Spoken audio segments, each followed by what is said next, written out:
Welcome along to episode number 27. This one is called How to Know It's Time to Quit Social Media. And I've chosen this bit of a clickbaity title because I've got something really crucial I want to share with you in this episode. But before we dive into that, the first thing I want to say is thank you so much for all the lovely messages that I received after last week's episode aired. That was episode number 26 called How to Shift Your Mindset and Break Free from Overwhelm. And I wanted to record this episode because I had this feeling deep down that people were really struggling, despite me helping with tricks and tactics and productivity hacks. People were still feeling really like they were overwhelmed, that they were just burnt out essentially with running their business. And I knew it was deeper than the surface level stuff. I knew we had to go deeper into mindset. And I've had some amazing comments. One person actually cried after talking to me about the episode, and another said, I feel like you've just written this for me. So that makes me feel absolutely amazing, and I'm so pleased that it resonated. But anyway, back to today, episode 27, How to Know It's Time to Quit Social Media. So I'm really excited about today's episode because we are going to dive into a topic that I think is going to stir up some quite strong feelings with people. It's essentially how to know when it's time to quit social media. So if you're a dietitian like me or a healthcare professional and you're running your own business and you feel like social media is a necessary evil, you are definitely going to want to listen in to what I have to say today. I think for so many of us, social media feels like a box that we are forced to tick in order to get clients, in order to make sales, in order to make a brand for our businesses. But what if it's not actually helping your business? What if it's actually sucking your time and your energy and holding you back from growing? And there are ways that could be potentially much more aligned with your strengths and your values that you could be utilizing instead. So in this episode, I'm going to show you how to figure out if social media is working for you, and if it's not, how you can grow your business without it. We'll talk about the ways that you can still attract clients, you can still build an audience and still grow your revenue, all while doing less on social media or even quitting it altogether. So for those of you who've been around for a little while, you will know that I don't love social media. In fact, I am one of those people who will hold my hands up and say it is a necessary evil. I use it because it works for my business, but it certainly isn't the be-all and end-all for me. And in today's episode, I'm going to share the story of a client who also felt this way and what we did together in her business that led to her ultimate decision to quitting Instagram for good. So with that said, let's get started. So first of all, let's address the elephant in the room. Social media, it can be exhausting, can't it? I hear from so many of my clients that they hate it, that they hate the pressure to constantly having to post, to maintaining a consistent posting schedule, whether that's 3 times a week or 3 times a day. They hate the anxiety of keeping up with trends or new features, and the feeling that if they're not visible on Instagram or Facebook or whichever platform, their businesses are invisible altogether. So you might be feeling like you're stuck on this never-ending treadmill of content creation, of constantly chasing likes and comments and followers without actually seeing any real return on your efforts. For me, I struggle to get engagement on my content, and for a while I thought it was just crap content, which led me to second guess exactly how thoroughly I knew my ideal client. It's crazy, isn't it? I do marketing for a living, and I was questioning whether I'd got it so wrong. And at one point, I brought in a social media marketing team for 6 months, but that didn't work either. And so then I blamed the algorithm, which nobody really understands. You can hear about my social media experiment that I conducted earlier this year, where I tested the algorithm and I got proof that it wasn't me or my content or my lack of understanding of my ideal client. That's back in episode 20. That's on sarahallmanbushell.com/blog/020 if you want to listen into that experiment there. But most of you don't have the luxury of a social media management team. And so you likely will have been putting in hours of content creation, and you may have only got a handful of likes or follows as a result. And actually, perhaps some of those don't turn into actual paying clients. If that sounds familiar, I want you to know that I hear you. It can feel totally overwhelming. It can feel discouraging when you spend so much time and effort on something that doesn't really seem to be moving the needle in your business. And yet everyone tells you that you have to be on social media to succeed. But is that really true? Well, I want you to take a step back and ask yourself, is social media really serving my business, or is it just draining my time and my energy? So I'm going to share with you the story of a client of mine. Her name is Emily, or let's call her that anyway. And her experience might sound really familiar to many of you. So Emily is a dietitian. She started her nutrition practice with these really, really big dreams. She had a very values-based business. She was her ideal client, and she imagined being able to help people to transform lives, to create a business that allowed her to have more flexibility with her family and stay true to her beliefs and her values. But like many of us, she quickly got swept up in the pressure to be visible. And where did she turn to do this? Social media, Instagram specifically. So every morning after the school run, Emily would sit down in her kitchen with a cup of coffee. She'd have a laptop open and she'd have a phone next to her. And she'd start her day scrolling through Instagram, comparing herself to other dietitians who were really Insta famous, who seemed to have it all together, their beautifully curated feeds, their growing follower counts, their tons of engagements and comments and likes on their posts.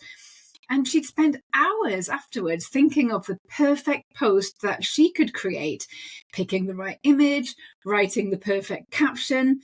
And still, when she hit the publish button, there'd be this sinking feeling in her stomach. She was worried that no one was even going to see it. And even if they did, would they even care? So her days started to revolve around this cycle. She was trying to come up with content that could compete with the flood of information out there about food and nutrition, whilst keeping up with the algorithm that seemed to be changing by the minute. She would try posting at peak times. She would research hashtags. She would use the platform's newest features and trending dances or audios. And yet, despite all of her efforts, she'd only get a handful of likes, a couple of comments, and actually they were mainly from other dietitians and absolutely no new clients whatsoever at all. She told me that she actually felt exhausted. She was disappointed. She couldn't work out why this wasn't working for her. And to be honest, she was a bit bewildered. She just couldn't see what she was doing wrong. And actually, I think the pivotal moment came for her where, in a desperation attempt, she screenshotted a graphic from a super popular dietitian on Instagram. She shared it, giving full credit to that dietitian. She typed up exactly the same caption, posted it, and waited. And what happened? Crickets. No likes, no comments.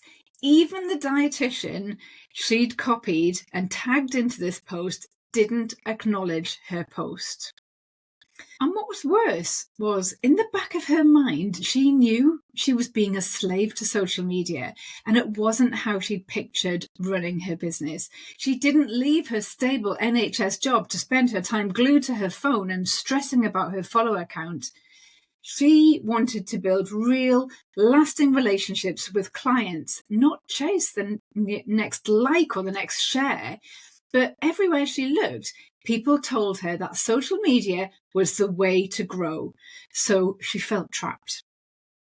So Emily started working with me at a point where she felt completely drained. She said, I'm doing everything right on social media. I am posting regularly. I am engaging with my audience. I'm using all of the right hashtags. So why am I just not seeing the results? I feel like I'm missing something. Am I doing something wrong? Why is this just not working for me? So we dug a bit deeper into her business, and I highlighted something really important. Her goal in her business wasn't to be Insta famous. It was actually to build a list of potential clients, a community of leads, the kind of people who she could truly help with her expertise. And the truth was, social media just wasn't getting her there. So imagine this. Emily, like so many of you, she was just juggling the day-to-day realities of running her business. She was checking in with her clients. She was managing her email inbox. She was trying to stay on top of all of her admin, all while feeling this constant tug of social media. She felt like she was always on. She couldn't even enjoy her evenings with her partner after the kids went to bed because she'd be on her phone whilst Netflix played in the background, because she was engaging in other Instagram accounts. She was replying to comments. She was checking her analytics. She just couldn't switch off. And worst of all, she felt like her business was a failure because she wasn't seeing the results. She saw these other dietitians and nutritionists hitting their 10K and above followers. They were booking clients, and she couldn't work out what she was doing wrong. So maybe you're in a similar place right now. When you wake up, the first thing you do is grab your phone before you've even had breakfast, and sometimes you are already scrolling, you're gathering ideas, and you're stressing about what to post that day. You maybe are spending days tied to your phone without actually seeing that return on investment, and you're wondering whether it's really worth it. And you might even be feeling guilty because everyone tells you that social media is the way to grow your business. But you know what? It really doesn't have to be. So going back to Emily, after she and I sat down to reframe her strategy, we decided to do an experiment. She created 3 unique landing pages for her lead magnet, one specifically for social media, one for her blog, and one for her podcast. She was a podcaster as well. And this was going to be her way of seeing once and for all where her leads or her potential clients were really coming from. So she did agree to do a 30-day experiment here where she posted diligently on Instagram, directing her followers to her lead magnet via the landing page that she'd created specifically for them. And at the same time, she continued sharing valuable content on her blog and recording her weekly podcast and sharing the landing pages for the lead magnets that were specifically created for them. And then at the end of the 30 days, we looked at her numbers, and the results were crystal clear.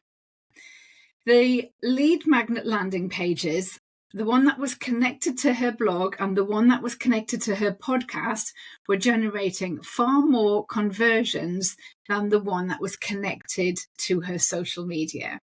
In fact, the social media pages barely registered any new subscribers. Over that 30-day period, it was fewer than 10.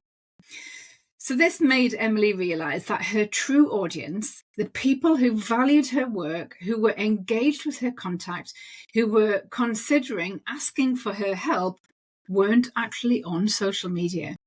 They were finding her through her other channels. They were listening to her podcast. They were reading her blogs, and they were opting into her email list that way. And social media? Well, actually, it was simply a distraction, fueled by well-meaning colleagues and business coaches, but distracting her from what really mattered to her unique business. So what happened? Well, she made a very bold decision. She decided to quit social media. And you know what? Nothing fell apart. In fact, her business continued to grow because she focused her newfound time and energy on the platforms where she knew her ideal clients were already engaging with her. So I hope that story resonated. It is such a powerful one, which is why I knew I needed to create an entire podcast episode about it for you. And so now I want to turn the spotlight onto your business. I want you to ask yourself, what are you really using social media for? Are you trying to build brand awareness or generate leads? And more importantly, is it working for you? If it's for brand awareness, I want you to check your analytics. How aware is your brand? How many people are finding it? Whichever platform you use, whether it's Instagram or Facebook, you want to know how many people those platforms are putting your content in front of. So this is your reach number. So say you've got 1,000 followers. If your post gets in front of 500, that's brilliant. That's 50% of your audience. But when you look at the stats, the reach on the average post for people in our industry is around 6%. That's not so many. Now, if you've got an influencer business model, you really do need to ensure that you've got a large reach and a large audience and actually lots of engagement. And the reason for that is because influencers make their money by being paid by other brands and businesses to create content to share with their large and engaged audiences. You won't find influencers selling one-to-one consultations or courses or ebooks. Now and again, you do see them try it and it flops because their audience are not buyers. They are not primed to buy from them. They are consumers of free content. So influencers have very different styles of content. And this is sometimes where I see other healthcare professionals go wrong because they seek inspiration from these Insta-famous professionals and they try and emulate what they're doing. But if you're a healthcare professional who sells consultations or packages of consultations, or you have courses or group programs or hybrids of these, or you sell ebooks and guides or other digital products, or even physical books, your use of social media is all about generating leads. Every action you take on social media should be for the purpose of generating leads. So talking about your lead magnets and directing people to the landing pages so that they can download them is what you want to be doing. And guess what? Social media platforms don't like this because you are actively sending people away from their platforms and they want to keep people on their platforms. And so the algorithm won't favor your posts. That's why our reach is much lower. So if you sell consultations or courses or digital products and social isn't generating leads for you, you're not doing anything wrong, but it might be time to consider the other strategies that do work for you. But that doesn't necessarily mean that your profile on social media should disappear altogether. Here's what I would suggest you do instead. I want you to think of your social media profile like a shop window. If a potential client has found you via your website or even from a directory listing, they may well go over to Instagram or Facebook to check you out, to make sure that you're legit. And your profile should give them everything that they need to know. So I would use your bio, and if you're on Instagram, the 9 squares that are visible straight away to clearly communicate who you are, what your business does, how you help people, and most importantly, what's in it for them if they choose to work with you. And don't forget to include a link to your lead magnets and how they can get in touch with you as well. Be really clear here that social media isn't where you spend most of your time, but this shop window is available for them to take a quick glance at what it is you do and how you can help them. So now let's talk about how you can grow your business without relying on social media. Now, I went into a lot of detail about this in episode 1. So if you want to dive deeper, I highly suggest checking that one out. You can find it at saraharmondbushell.com blog/001. So the key, as I've already alluded to, is to have an alternative lead generation strategy. So here are a few options for you. SEO and blogging. So this is where you create high quality content that you know people are actively searching for, and you post it on an SEO optimized website. So the intention is to rank really well in search engine results, as this helps potential clients find you organically. But it doesn't stop there. You need to get a way to get people off your blog and onto your email list. And so you're going to be looking at conversion optimization too, with strategically placed opt-in forms and lead magnets. The second one is Pinterest. Now, it's often overlooked, and actually it might be considered a little bit old school, but Pinterest is a hugely powerful search engine that's I utilized quite a lot in my early days in the Children's Nutritionist. So this is where you can create pins that drive traffic to your blog, or even the landing pages for your lead magnets. And it works really, really well if you are in the food niche and have recipes, for example. Next up is YouTube and podcasting. Now, these platforms allow you to provide valuable content, but in a different format, either video or audio. And they also position you as an authority. So video and podcasting are extremely powerful, more so than blogging or the written word, as your audience connect with you more deeply. Since I started this podcast, I've had so many discovery calls with people who say, Sarah, I feel like I already know you. How amazing is that? Now, with YouTube and podcasts, you can link out to your website, your lead magnet landing pages, but you can actually go one step further and create an SEO optimized blog post to go alongside your video or your podcast episode. And you would host this on your website and SEO optimize that as well, so that you'll get Google traffic coming to it as well.